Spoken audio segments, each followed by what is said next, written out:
So hello everyone, आप देख रहे हैं गुम है किसी के प्यार में। जैसा कि आपने पिछले एपिसोड में देखा, यहाँ पर विट्ठल राणे करता है एसीपी चौहान का पीछा, क्योंकि वह पहुंचना चाहता है सई के पास, जो कि ऐसा होता नहीं है।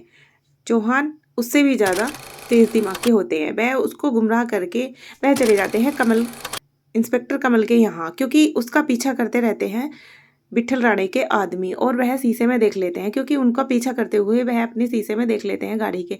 क्यों वह जब विट्ठल राणे बोलता है कि अरे यह तो सही तक जाना चाहते थे, लेकिन यह कमल के यहाँ क्यों आ गए, क्या ये क्या जताना चाहते हैं। लेकिन जाने दो, अभी कमल रोएगा, बोलेगा मेरी बेटी सई को किसी ने किडनैप कर लिया, मेरी बेटी सई को विट्ठल राणे ने फिर से किडनैप कर लिया। लेकिन ऐसा होता नहीं है, हो जाता है थोड़ा सा उल्टा।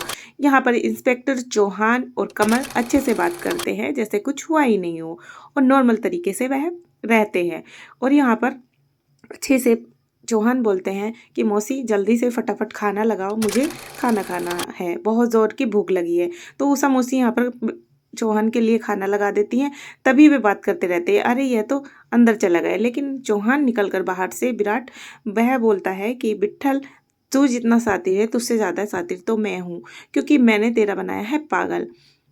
तू जैसा चाहता है वैसा बिल्कुल नहीं होगा, क्योंकि यहाँ पर तू चाहता है सही का पीछा करना, तो वह नहीं होगा। बेटा अभी तुम मुंह से चम्मच पकड़नी आती, लेकिन नाक से सिक्का उछालने की कोशिश मत कर। यह सब देखकर विट्ठल राणे थोड़ा सा अचंभित हो जाता है। वह सोचता है कि अरे ऐसा क्या हुआ, क्योंकि वह शीशे में देख लेते हैं तो उसका प्लान हो जाता है चौपट।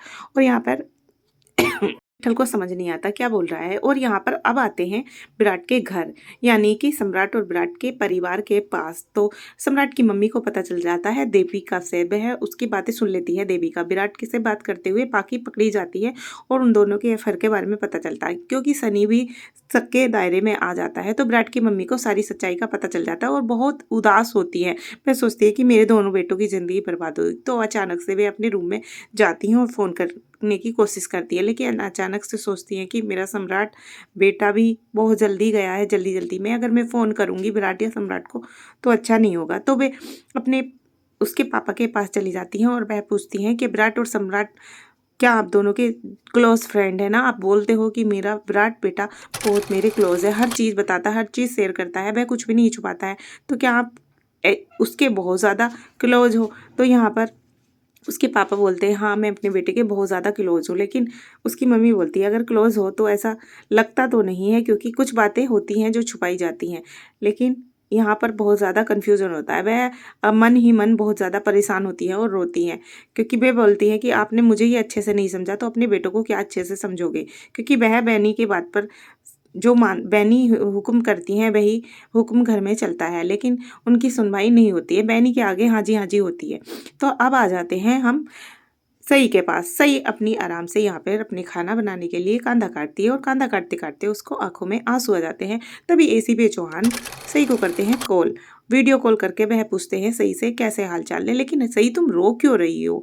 लेकिन सई बोलती है कि मैं इसलिए रो रही हूँ क्योंकि मुझे गुस्सा आ रहा है।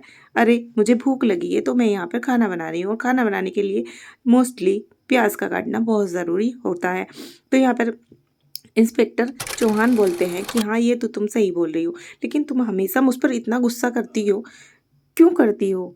तुम हमेशा मुझ पर इतना गुस्सा क्यों करती हो? मैंने तुम्हें कितनी बार कॉल किया लेकिन तुमने कॉल नहीं उठाई, ऐसा क्यों करती हो सही? एक बार में ही कॉल उठा लिया करो, कोई इम्पोर्टेंट कॉल भी हो सकती है। लेकिन सही यहाँ पे बोलती है कि मेरा फ़ोन मैं क्यों उठाऊँ, मेरी मर्जी, मैं जब मेरा फ़ोन मन करेगा तब मैं फ़ोन उठाऊँगी, जब मेरा मन करेगा तब मैं नहीं उठाऊँगी। तो यहाँ पर इंस्पेक्टर चौहान सही को समझाने की कोशिश करते हैं कि सही समझो, तुम्हारे ऊपर अभी तुम सेफ नहीं हो, यहाँ पर खतरा मंडरा रहा है, जगताप और विट्ठल के आदमी अभी पकड़े नहीं गए हैं, सो तुम मेरा फ़ोन एक बार में ही उठा लिया करो। तो यहाँ पर सही बोलती है कि सर आपको क्या पता, आपने एक बाप बेटी को अलग किया है, और आपको पता है मेरे पास और कोई खोने वाली ऐसी कोई चीज़ नहीं है। मेरे पास मेरे आवा हैं जिनको मैं बहुत ज़्यादा प्यार करती हूँ। मैं पता है बहुत खुश हो रही थी जब पता चला कि इंस्पेक्टर चौहान आकर हमारी लाइफ बदल देंगे, क्योंकि बीआरएस कैंसिल करने के बाद मैं बहुत खुश थी। लेकिन ऐसा जैसा मैंने सोचा वैसा कुछ नहीं हुआ, आपके आने से और ज़्यादा मुसीबत हो गई। अगर हम कानपुर चले जाते तो यह कुछ नहीं होता। लेकिन इस यहाँ पर इंस्पेक्टर चौहान उसको समझाने की कोशिश करते हैं, बोलते हैं सही अगर ऐसा तुम सोच रही हो तो वैसा कुछ नहीं है, यहाँ पर हम तुम्हारी फ़िक्र करते हैं। कमल सर और मैं हम दोनों तुम्हारी फ़िक्र करते हैं, क्योंकि अपने को खोने का गम मुझे अच्छे से पता है, अपने से दूर होने का गम मुझे अच्छे से पता है, तो तुम परेशान मत हो। और आ जाते हैं अब पाखी के घर। पाखी यानी कि विराट और सम्राट की भाभी और पत्नी। तो अभी हम आ गए हैं डाइनिंग टेबल पर, क्योंकि यहाँ पर सब सम्राट और विराट की फैमिली पूरी बैठी हुई थी खाना खाने के लिए। तभी बहनी बोलती है, क्यों ना विराट सम्राट चले गए हैं, घर पर नहीं है, तो मेरा मन थोड़ा सा अच्छा नहीं हो रहा है, घबराहट हो रही है। तो वह अपनी सबको बताती हैं और बोलती हैं कि पाखी बेटा यहाँ पर आकर बैठ जाओ और खाना खाओ। लेकिन पाखी यहाँ बैठने को तैयार नहीं होती है, वह थोड़ी सी गुमसुम सी होती है। बोलती है, नहीं नहीं मैं ठीक हूँ, मैं सर्व करवा देती हूँ, बाद में बैठ जाऊँगी। लेकिन यहाँ पर सब लोग बोलते हैं कि पाखी बैठ जाओ और खाना खाओ, तो वह बैठ जाती है। तभी अचानक से बेनी बोलती हैं, यह सम्राट अचानक से चला गया, तो क्यों ना सत्यनारायण की पूजा करी जाए। तो ये सत्यनारायण की पूजा करने के लिए पाखी को व्रत रखना पड़ेगा। तभी विराट की मम्मी बोलती है, क्या पाखी तुम सम्राट के लिए व्रत रखोगी। तो ऐसा सुनकर सब लोग अचंभित हो जाते हैं कि यह क्या बोल रही हैं। और उसके पापा बोलते हैं, यह तुम कैसा सवाल पूछ रही हो, पाखी अगर सम्राट के लिए नहीं व्रत रखेगी तो किसके लिए व्रत रखेगी। तभी रोशनी पीछे से आवाज़ लगाती है कि सम्राट नहीं विराट। तो वे सब लोग देखने लगते हैं पाखी की तरफ। पाखी थोड़ी सी गुमसुम हो जाती है और मुंह नीचे करके वह सोचने लग जाती है। यहाँ पर बैनी बोलती है कि तुम कैसी ऊटपटांग बातें बोल रही हो, विराट के लिए क्यों रखेगी वह व्रत, सम्राट के लिए रखेगी, तुम्हारी बातें हमारी कुछ समझ में नहीं आ रही हैं। तो यहाँ पर विराट की मम्मी बोलती है कि बहनी मुझे सब समझ आ रहा है और मेरे दोनों बेटों की वजह से मैं बहुत चिंतित हूँ। मुझे पता है मेरे बेटे की शादी हुई है, मैं ऐसा नहीं चाहूँगी कि पाखी मेरे विराट से बात करे, क्योंकि अभी मेरे विराट की शादी नहीं हुई है। तो वह विराट को लेकर बहुत चिंतित होती हैं। तभी सब लोग उनको समझाते कि तुम ऐसा क्यों बोल रहे हो, क्योंकि अभी कन्फ्यूज़न है।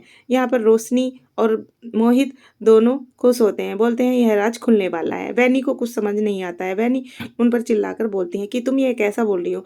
तभी वह बोलती हैं कि पाखी क्या तुम व्रत नहीं रहोगी। तो पाखी बोलती है, हाँ व्रत रखूंगी। और मोहित और रोशनी अचंभित होकर देखने लगते हैं, क्या यह पाखी सच बोल रही है, क्योंकि पाखी विराट से प्यार करती है। और यहाँ पर बैनी हो जाती हैं थोड़ा सा नाराज। सो नेक्स्ट पार्ट देखें।